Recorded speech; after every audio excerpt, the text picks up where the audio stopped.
કલાક 1.5 કલાક વેડફી નાખો ને એટલે ઓલાનું જે તમે સાંભળ્યું ને ધ્યાનથી એનું માથે પાણી ફરી જાય. માણસ કે ને લે માથે જે નહીં પાણી ફેર્યું હકીકત છે. શ્રવણ મનન પછી એનું નિધિ ધ્યાસન.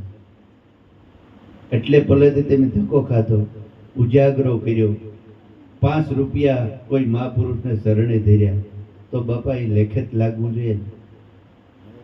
એટલી આ મહેનત છે. લેખે ન લાગે તો હું આ કામનું હું. એટલે તોરલદે કીધું કે આંખ્યુંના ઉજાગરા ઢાલા તમે કાં કરો?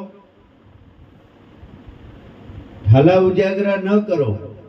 શ્રવણ મનન નિધિધ્યાસન કરી અને તમારું જીવન સુધારો.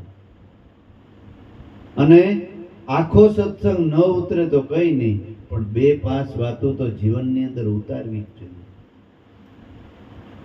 એને છાસું પૂરું બાળક કહેવાય.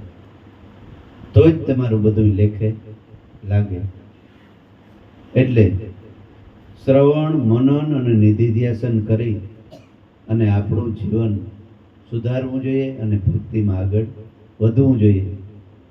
અને ભાગ્યશાળી હોય ને એને જ સદગુરુ મળે. તો હવે 1 વાગ્યાનો ટાઈમ થવા આવ્યો છે. બધાય નાસ્તો કરી અને શાંતિથી બોલો સદગુરુદેવ.